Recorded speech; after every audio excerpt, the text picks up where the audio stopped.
তিন জিনিসের দিকে তাকালেই সওয়াব। কয় জিনিস? জোরে বলেন।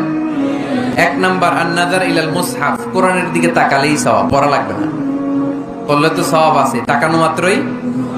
দুই নাম্বার আন-নাযার ইলা ওয়াজহিল ওয়ালিদাইন, মা বাবার চেহারা, মা বাবার খেদমত করলে তো সওয়াব আছেই, টাকা দিলে তো সওয়াব আছেই, কিন্তু মা বাবার চেহারার নজরের দিকে যদি রহমতের নজরে একবার তাকান, একটা কবুল হজ করলে যেই সওয়াব, ওই সওয়াব আমল নামাই দিবে কে? তিনবার বললেন আল্লাহ রাসূল এই মায়ের কথা। কয়বার? আল্লাহর হাবিব বললেন মা মা মা, তারপরে মা কয়বার? বাবা কয়বার? তার মানে ইসলাম মাকে দিয়েছে স্বর্ণ পদক, ইসলাম মাকে দিয়েছে রৌপ্য পদক, ইসলাম মাকে দিয়েছে ব্রোঞ্জ পদক, বাবাকে দিয়েছে সান্ত্বনা পুরস্কার। ঠিক কিনা? তিনবার যদি মা হয়, একবার যদি বাবা হয়, তাহলে স্বর্ণ পদক কে? রৌপ্য পদক, ব্রোঞ্জ পদক, সান্ত্বনা পুরস্কার।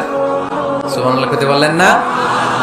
ওই মায়ের চেহারার দিকে যদি রহমতের নজরে একবার তাকান, কবুল হজের সওয়াব আছে না নাই?